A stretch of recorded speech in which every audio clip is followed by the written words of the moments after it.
Afternoon yes, बात करते हैं आज गोल्ड के पोजीशन की। पहले हम परसों की एनालाइज जो थी हमारी उसके बारे में बात कर लेते हैं। कल कुछ मसरूफियत की वजह से एनालाइज नहीं कर पाया, उसके लिए माजरत। लेकिन हमारी जो परसों की एनालाइज थी वो भी आप देख सकते हैं कि किस तरह जो है वो यहाँ पर मूव हुई है।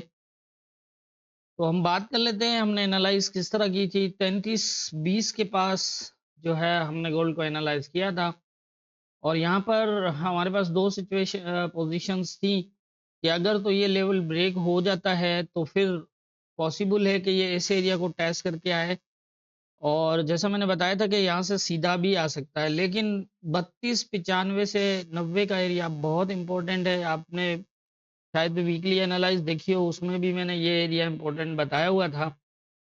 तो अगर तो ये एरिया जो है इस पे स्टे कर जाता है यहाँ पर, तो फिर यहाँ से जो है वो पहला टारगेट इसका 33-34 होगा, और इसको अगर ये ब्रेक कर देता है तो फिर जो है वो इसके पास 33-49 का एरिया होगा। तो आप देख सकते हैं किस तरह की मूवमेंट हुई आपके सामने है। पहले इसने इस एरिया को जो है थोड़ा सा स्टे किया, ऊपर जाने के बाद दोबारा जो है वो ब्रेक किया नीचे की तरफ, नीचे ब्रेक करके सीधा आ गया, और सीधा आने के बाद यहाँ से दोबारा जो है वो अप साइड होगा। जैसा मैं बता चुका हूँ कई बार कि ये एरियाज अप और डाउन बहुत काफ़ी बार जो है वो ब्रेक हो चुके हैं, इसलिए इन एरियाज पे इस तरह की मूवमेंट ही होगी। और यही चांसेस हैं। इसने आते ही इस सपोर्ट को ब्रेक तो कर दिया था 17 को, और इसके अंदर क्लोज भी हम 15 का लगा दिया था, तो इस बेस पे बहुत ज़्यादा चांसेस थे कि ये 34 से ही रिजेक्ट होके नीचा चला जाएगा, जबकि वहां तक जाने के चांसेस कम होंगे। तो ये थी हमारी परसों की एनालाइज, और मार्केट की मूवमेंट अब देख लेते हैं आज के इम्पोर्टेंट एरियाज क्या होंगे। आज के इम्पोर्टेंट एरियाज की अगर हम बात करें तो इस टाइम कंडीशन जो है वो ये है कि इस रेजिस्टेंस को इसने पूरा जो है वो शेडो ब्रेक किया है। क्लोज तो खैर कोई नहीं लगा पाया, 5 मिनट का भी नहीं लगा है, लेकिन ये है कि पूरा जोन ब्रेक कर दिया इसको।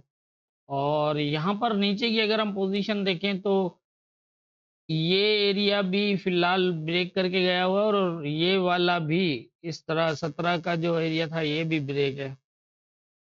तो अब दो पोजीशन बन सकती हैं यहाँ पर।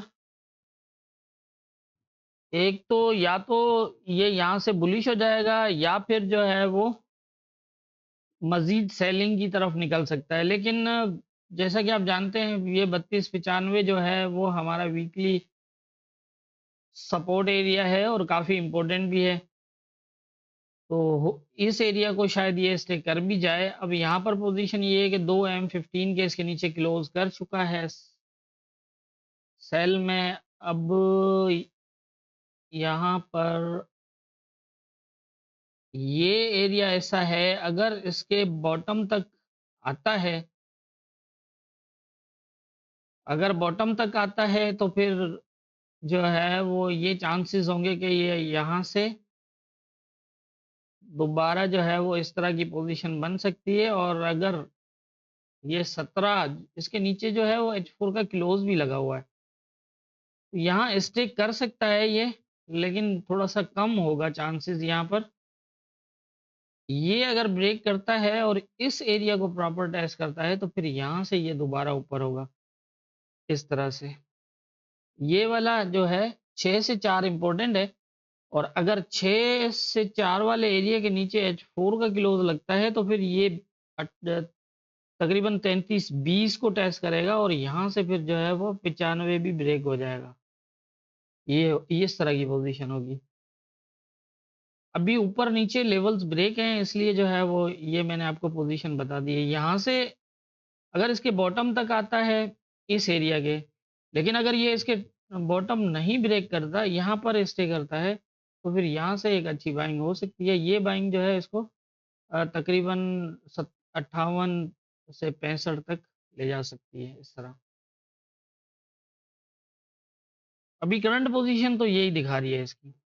मार्केट के अंदर जो हुआ है, क्योंकि ये एरिया ऑलरेडी ब्रेक था पहले भी। जब ये नीचे आया था तो इसको नीचे ब्रेक करके और फिर ऊपर भी ब्रेक किया था इसने। 32 वाला जो एरिया था इस यहाँ से सपोर्ट ली थी, और फिर जो है वो ये दोनों एरियाज ब्रेक करने के बाद ये सेल हुआ है।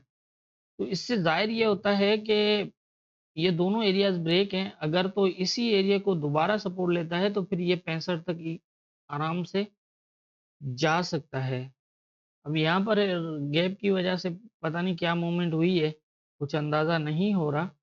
लेकिन जो यहाँ पोजीशन है उसके हिसाब से यही हो रहा है कि ये पोजीशन होगी। लेकिन नीचे H4 का क्लोज है, इसलिए यहाँ इसका रुकना मुश्किल है। 17 जो है ये एक अच्छी सपोर्ट बन सकती है।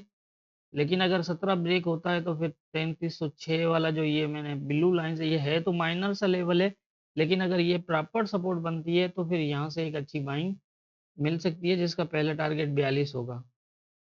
और अगर ये बॉटम तक ब्रेक करता है इसको, या फिर नीचे बॉटम से भी नीचे ब्रेक कर देता है, क्योंकि ये ऑलरेडी ब्रेक भी एरियाज हैं, देख रहे हो ना आप।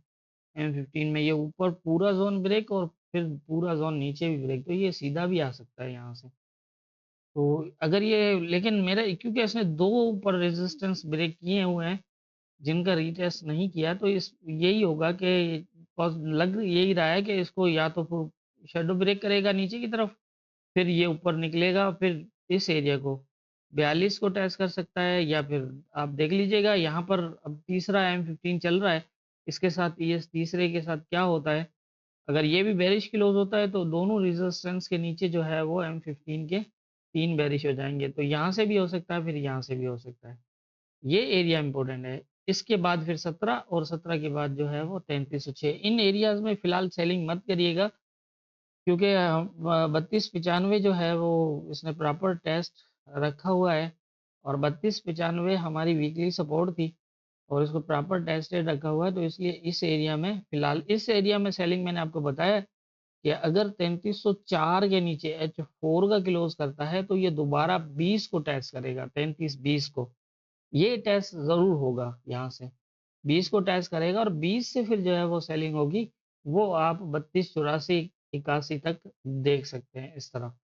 ऊपर की बाइंग की पोजीशन भी मैंने आपके सामने रख दी है कि यहाँ से किस तरह जो है वो आपने बाय देखना है, और यहाँ से जो है वो नीचे अगर आपने सेल देखना है तो किस तरह देखना। मसला ये है कि यहाँ पर M15 का सेटअप तो अच्छा बनाया है इसने, लेकिन यहाँ पर पोजीशन ये है कि जिस लेवल पे बनाया है उसके अंदर क्लोज देने के बाद बना हुआ है। तो ऐसा फिर ये है कि इसमें यही होगा कि ये यहाँ से स्टे करेगा, थोड़ा सा ऊपर यहाँ से 3-4 बुलिश M15 की क्लोज करेगा, दोबारा टेस्ट करेगा, फिर यहाँ से बुलिश होगा, क्योंकि ये ऊपर से भी 3 बेरिश एक साथ लगा रहा है, तो ये भी काफ़ी जो है वो मुश्किल मामलात कर रहा है। दूसरा ये है कि ये इस वीक के अंदर जैसा कि मंथली क्लोज बहुत करीब आ चुका है, और ये मंथली क्लोज की वजह से इस तरह की मूवमेंट यहाँ होती है। मैंने आपको हर बड़े क्लोज पे ये बताया है, चाहे वो वीकली हो या मंथली हो। जब भी ये क्लोज मंथली जैसे ही करीब आता है तो लास्ट वीक जो मंथ का होता है उसके अंदर अनएक्सपेक्टेड मूव लगती हैं, और इसी तरह से वीक के लास्ट डे पे। तो ये थोड़ा-सा ध्यान रखिएगा, यहाँ पर लेवल टू लेवल आप फ़ॉलो करिएगा। जिस तरह बताया गया है सब्र करके आप लेवल पर पोज़ीशन के साथ बैठेंगे तो मेरा ख़्याल है कि ईज़िली आप अपनी ट्रेड ले सकते हैं। आप एनालाइज़ को देखें और फिर मूवमेंट को देखें, खुद जज करें, क्या इस हमारी एनालाइज़ और लेवल्स के ऊपर ट्रेड करना कोई मुश्किल है? मुझे नहीं लगता कि इसके अंदर कोई मुश्किल है। और अगर आपको नहीं समझ में आता है M15 के सेटअप्स वगैरह के हवाले से, तो फिर लाइव सेशन पड़े हुए हैं, मैंने कई पहले लाइव सेशन किए थे, उसमें सारा M15 के सेटअप बताए हुए हैं। और फिर दूसरा ये कि एनालाइज बेस जो है वो ट्रेड जो किस तरह करनी है उसके लिए भी एक प्लेलिस्ट बनी हुई है, उसके अंदर पूरी डिटेल के साथ जो है वो मैंने बताया कि हम जो है वो एनालाइज के बेस पे ट्रेड कैसे करते हैं। तो मेरे ख्याल से जितनी मेरी समझ है उसके हिसाब से मुझे आज यही लग रहा है, बाकी होना क्या है ये तो ऊपर वाला बेहतर जानता है। दुआ में याद रखिएगा।